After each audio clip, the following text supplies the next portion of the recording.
Bem-vindos ao Historizando! Gente, não é segredo para ninguém que os últimos vídeos aqui do canal têm sido justamente para ajudar vocês nessas segundas fases de vestibular ou até nessas outras provas que não sejam o Enem. As próximas duas provas mais conhecidas que vão envolver a história são a prova da FUVEST e a prova da Unicamp, ambos então vestibulares paulistas. Caso você que está me assistindo vai fazer alguma outra prova ainda, se eu não me engano, isso vai ser mais complicado, né? Porque os vestibulares aí são mais ou menos em novembro, dezembro, só alguns aí são em janeiro. Mas, caso você ainda for fazer alguma prova, deixa aqui já. Além disso, já quero desejar para você um Feliz Natal. Esse vídeo vai sair na segunda-feira, então já quero te desejar um Feliz Natal. Mas antes do ano novo, apareço aqui de novo para te desejar um feliz ano novo também. Então, esse vídeo eu resolvi colocar as matérias que mais caem para você ter uma noção dessas matérias e revisar o que for preciso. Aqui no canal tem praticamente todas essas matérias já em aula gravadas. E eu vou te dar dois exemplos de questões importantes. Pretendo gravar mais um vídeo com mais questões da FUVEST, porque como eu disse no vídeo anterior, se você ainda não assistiu o vídeo sobre como fazer uma prova discursiva, né, como fazer essa segunda fase, aconselho você a ver. Como eu disse lá, a forma mais certa de você estudar, certa assim, digamos, a forma que vai mais ser proveitosa para você estudar para essas segundas fases é resolvendo questão, não adianta, porque não é só marcar X, né? Você vai ter que escrever, você vai ter que desenvolver, e quanto mais você desenvolve, mais você treina, com certeza melhor você vai sair no dia da prova. Combinado? Então, primeiro aqui eu já quero também agradecer ao Cauê, que é um querido que me segue lá no Instagram, acredito que me segue por aqui também. Ele me mandou uma lista já com todos os conteúdos, porque ele está estudando, como eu disse para vocês, ele está refazendo, né, as provas. Então ele me mandou já uma lista de todos os conteúdos que caiu, se eu não me engano, desde 2014.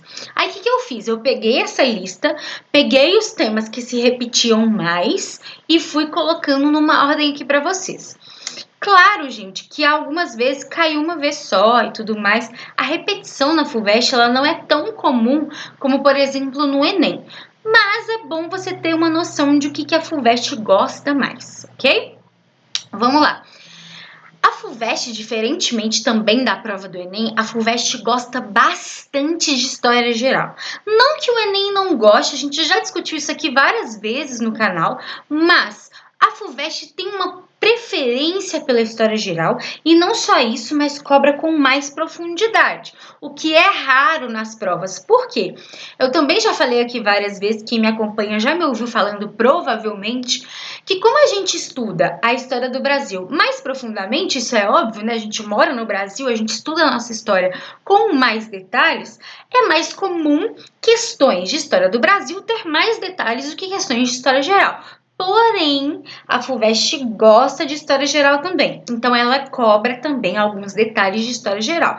Se você tem alguma dificuldade com alguma matéria de história geral, principalmente essas que eu tô colocando aqui para vocês, aconselho a dar uma revisada, porque não é muito de uma forma superficial que cobra. Vou dar um exemplo já já. Bom, a gente tem aqui Antiguidade, Grécia e Roma. Grécia eu até coloquei em negrito porque é o que mais repetiu de Antiguidade. O que, na verdade, é um alívio. Porque a FUVEST, a primeira fase, pelo menos, gosta até mesmo de cobrar outros assuntos de Antiguidade. Mesopotâmia, África, enfim, outras coisas. E na segunda fase eu vejo mais Grécia e Roma. Isso é melhor porque já são assuntos que a gente tem mais contato ao longo dos nossos estudos, diferentemente de outros assuntos da antiguidade. A gente tem a Idade Média também, queridinha, o imperialismo, então a questão do século XIX, a questão da exploração do continente africano e asiático pelos europeus é explorado. A gente tem a Segunda Guerra Mundial, logo eu vou mostrar para vocês um exemplo, e a história das Américas, que aí eu não sei se onde você estuda é considerado Brasil ou geral, né? Mas A real mesmo é que é geral. Então a gente tem os povos pré-colombianos, já apareceu na prova. Guerra Civil dos Estados Unidos, tem um vídeo excelente aqui no canal, que é Estados Unidos no século XIX. É um dos vídeos mais assistidos aqui do canal, aconselho você a ver. Nós temos populismo na América Latina, um assunto até delicado, porque muitas das vezes a gente não estuda. Revolução Mexicana, entre outros. Então observe que a FUVEST gosta de cobrar Europa, a FUVEST gosta de cobrar Brasil, mas a FUVEST também gosta de cobrar a América como um todo. Então precisa aí, ó, basicamente entender pelo menos um pouquinho de tudo, tá? E aí, como eu disse para vocês, eu trouxe um exemplo aí de uma questão de história geral, essa aí sobre a Segunda Guerra Mundial. Observe. A gente tem duas imagens. A primeira imagem tá falando assim, ó, liberte sua Bielorrússia, e a imagem é de 43, e a gente tem Libertadores, que é uma imagem de 44. Aí tá assim, as duas imagens acima foram divulgadas durante a Segunda Guerra Mundial, respectivamente na União Soviética e na Alemanha. Então a primeira imagem foi divulgada na União Soviética, a segunda imagem foi divulgada na Alemanha. A gente tem que ter isso na cabeça para entender por que dessa imagem, né?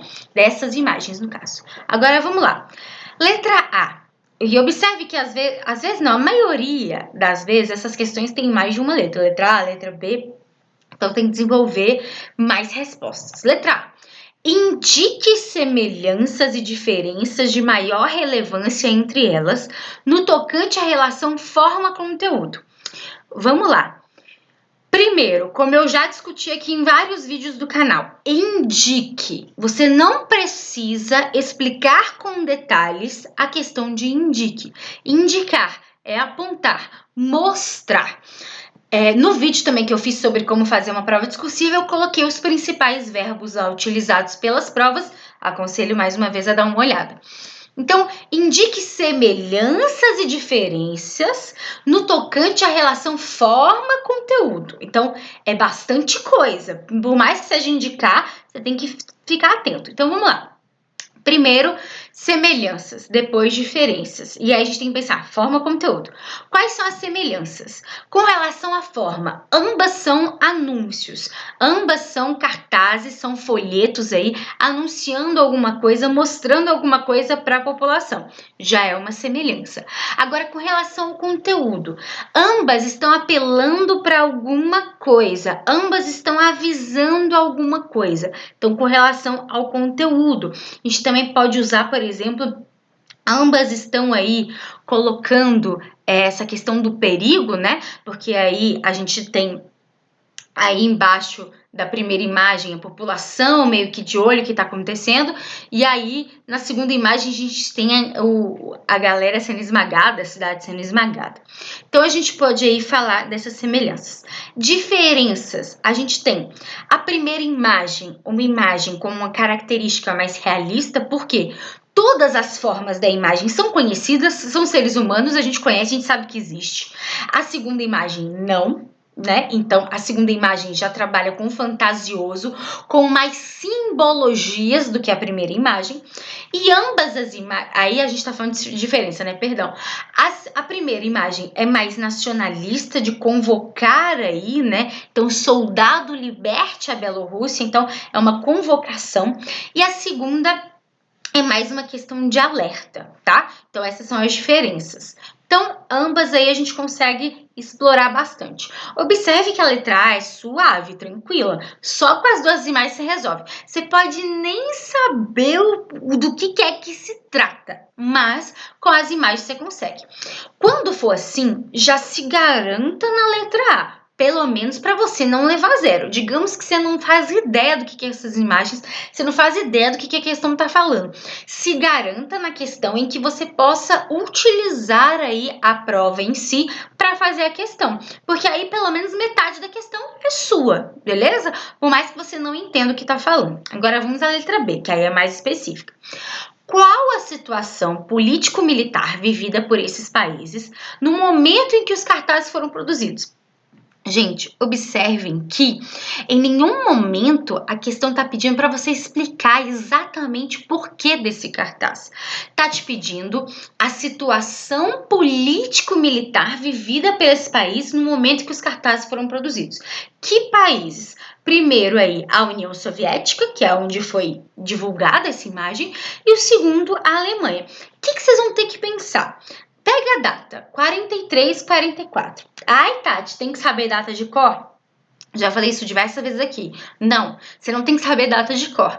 Agora, grandes eventos da história, se você tiver noção, ainda mais guerra mundial, é importante, né? Então, por exemplo, a Segunda Guerra Mundial é de 1939 a 1945.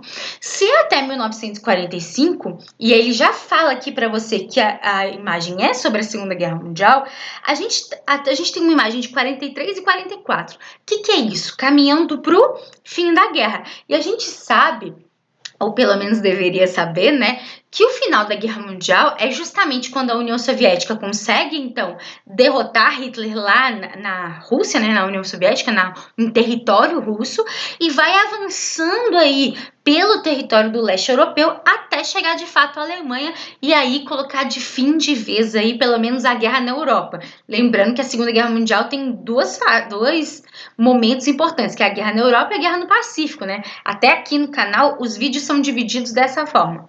Então, você vai explorar o quê? Qual é a situação político-militar vivida pela União Soviética? Situação política, uma situação de socialismo, uma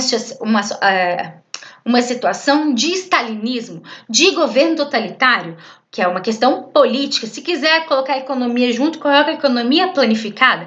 Então, uma situação de um governo stalinista com a economia planificada, totalitarista, por exemplo, né? Já colocou aí bastante, já até deu um tchan a mais. E situação militar é justamente um número de vitórias sendo conquistadas, né? Porque você tem a vitória em cima do exército alemão na Rússia, no território russo, e o avanço aí para o leste europeu. Então você pode colocar isso. Por isso essa questão de soldado liberte sua Bielorrússia, porque essas regiões aí do leste europeu estavam ocupadas pela Alemanha nazista, e aí esses soldados estão libertando essa galera. Por isso essa questão nacionalista, e por isso esse apelo, por isso essa imagem aí de braços esticados, que aí é importante, tá? E lembrando, ele não pede para você associar a situação ao cartaz em si. Você não precisa. Pode, você não vai perder ponto por isso, mas se você não tem certeza do que você está fazendo, não faça, tá? Não vamos perder ponto à toa nessa prova, por favor. Ainda mais que não é uma prova nada fácil. E aí da Alemanha. Bom, se a Rússia está vencendo, se a Rússia está conquistando, a Alemanha está perdendo. A Alemanha está perdendo território, perdendo soldado, perdendo, enfim, tudo, né? Grana. Então, situação político-militar. A gente tem uma decadência do sistema nazista, uma decadência do governo nazista, graças às perdas a partir da perda do exército alemão na União Soviética, né? Então, a gente tem essas perdas. Não sei se vocês repararam, mas as imagens têm elementos norte-americanos. Por quê? Os norte-americanos aí conhecidos como libertadores nessa imagem, né? Então, na verdade, é uma crítica aos Estados Unidos naquela época, porque os Estados Unidos estavam aí com uma campanha muito forte para derrotar Hitler, para derrotar Mussolini, então eles estão fazendo uma propaganda negativa em cima disso. Gente, mesmo porque, eu não sei se vocês sabem, mas nem todo mundo na Alemanha era nazista, nem todo mundo na Itália era fascista, tá? Então eles estão fazendo essa propaganda aí para falar, ó, vocês estão achando que os norte-americanos são libertadores e vão acabar com o sistema e vai ficar tudo bem, mas não é tudo bem não, ó, porque eles também têm uns lados negativos, né?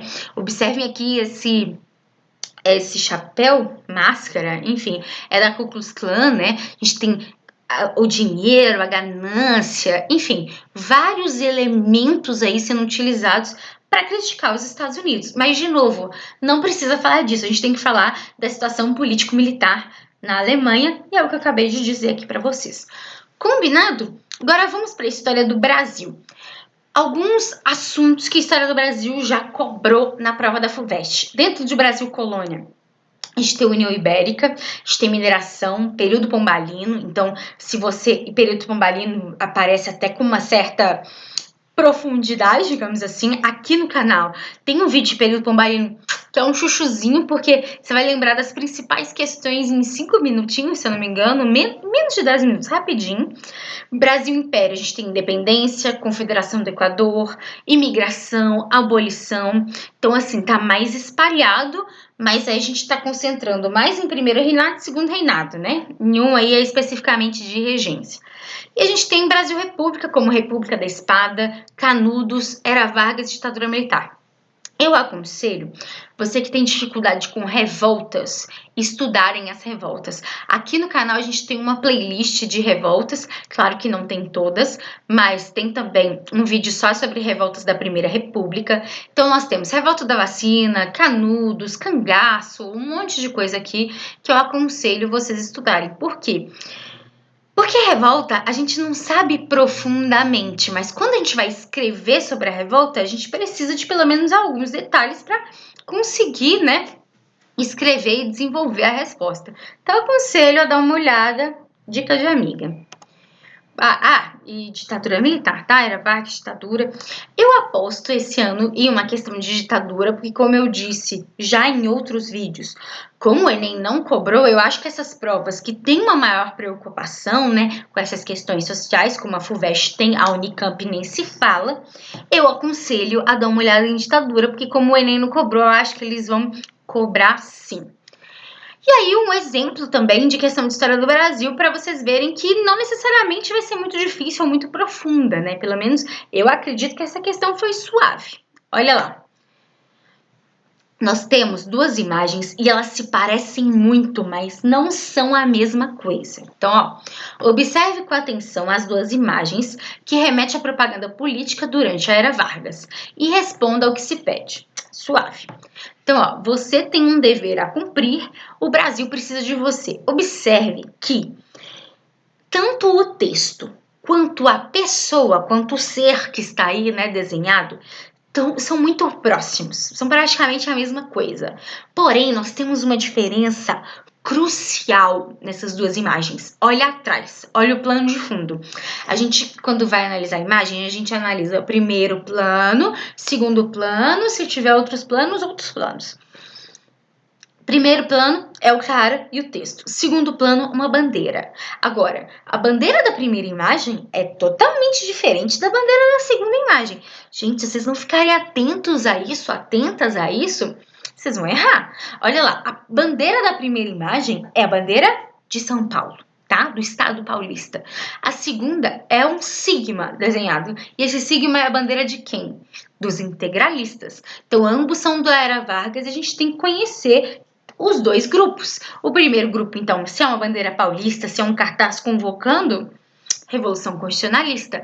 O segundo, se é um cartaz com cima, convocando também, integralismo.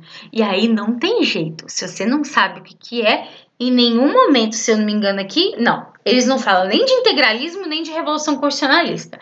Tem que saber. Gente, Era Vargas uma das matérias preferidas de quase todas as provas de história do Brasil. Então você tem que entender de Era Vargas, tá? Então olha lá, letra A.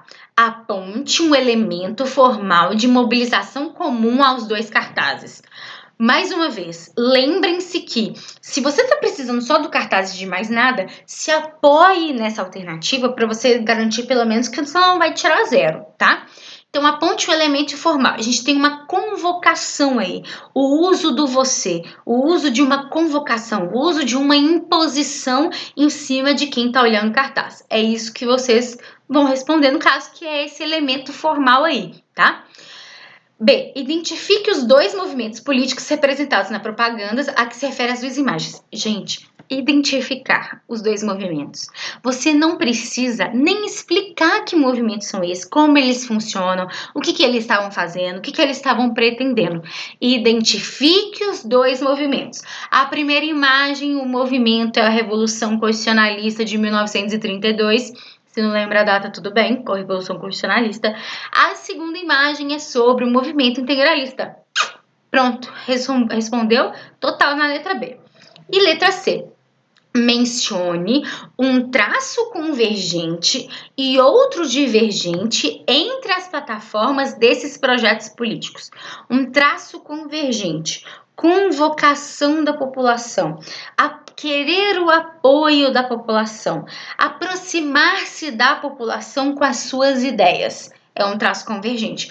Precisei saber de cor o que é integralismo e evolução constitucionalista? Não, o cartaz já faz isso, né? E o outro divergente. Enquanto, aí esse não tem jeito, esse você vai ter que saber, tá? Enquanto, olha o nome, Revolução Constitucionalista. Qual que é a base? Nem que seja só pelo nome, mas qual que é a base? Uma Constituição. E o movimento integralista está mais próximo do quê? Do fascismo, do nazismo. Uma Constituição está mais próximo de uma democracia ou de um governo, né? Mais amplo, de maior participação, de limitações de poder. E um governo que está próximo do nazismo, do fascismo, é um governo totalitário, autoritário, ditatorial, em que você tem líderes aí fortes. Então é isso, basicamente isso. A Revolução Constitucionalista se aproxima de uma democracia, de um governo com maior participação, enquanto o integralismo quer um governo autoritário, totalitário, de menor participação, de um culto ao líder, né? Muitas das vezes a gente tem um Plínio Salgado aí. Enfim, entre outras coisas. Então, basicamente, você tem que apontar um traço. Aí, ó. E de novo, olha o verbo. Mencione. Precisa explicar com profundidade? Não, é mencionar isso e aquilo. Aponte, identifique, mencione. 3 verbos que você não precisa aprofundar a sua resposta. E de novo, eu já disse isso em outros vídeos, vou continuar dizendo para vocês. Às vezes, vocês escrevem muito e acabam errando, justamente porque se empolgam e acabam colocando coisas que não são necessárias ou até mesmo que são erradas historicamente. Então, sempre tente ser o mais próximo aí do verbo possível. Mencionou? Mencionou, é isso aqui. Quando alguém te pede, me menciona aí algo que você acha interessante. Você vai explicar para a pessoa tudo ou você vai, eu acho isso interessante e isso é mencionar, tá? Então, se tem alguma dúvida com relação a isso, olha o vídeo anterior, como eu já disse. Eu vou deixar linkado aqui em algum lugar para vocês. E se não, tá na tabela de vídeos, mas como fazer uma prova discursiva para te ajudar ainda mais com os verbos de comando, tá? Que eu acho que é uma das coisas que vocês mais pecam. É isso, eu espero que vocês tenham gostado. Eu pretendo fazer mais um vídeo resolvendo questões da FUVEST. Então, se você tiver alguma dúvida em uma questão específica, se você está estudando para essa prova e ficou preso ou presa, agarrado em alguma questão, comenta aqui embaixo para mim que eu posso corrigir tanto para você quanto para todo mundo. Lá no Instagram também, @historizandotati, eu também estou conversando com você sobre essas provas, até gravei mesmo a questão que eu comentei aqui com vocês de História Geral, eu já gravei lá. Então, é só me perguntar, é só comentar, é só interagir comigo que a gente vai conversando sobre isso. Ok? Combinado? É isso, eu espero que vocês tenham gostado. Curtam o vídeo se você gostou, se inscrevam no canal, me dê esse presente de Natal aí, uma inscrição e um like de vocês. E Feliz Natal! Aproveita também, eu sei que é uma época de estudos, mas também é uma época de ficar com a família, relaxar, comer bastante, pelo menos coisas gostosas. E é isso. Muito obrigada pela sua atenção. Um beijo. Até a próxima.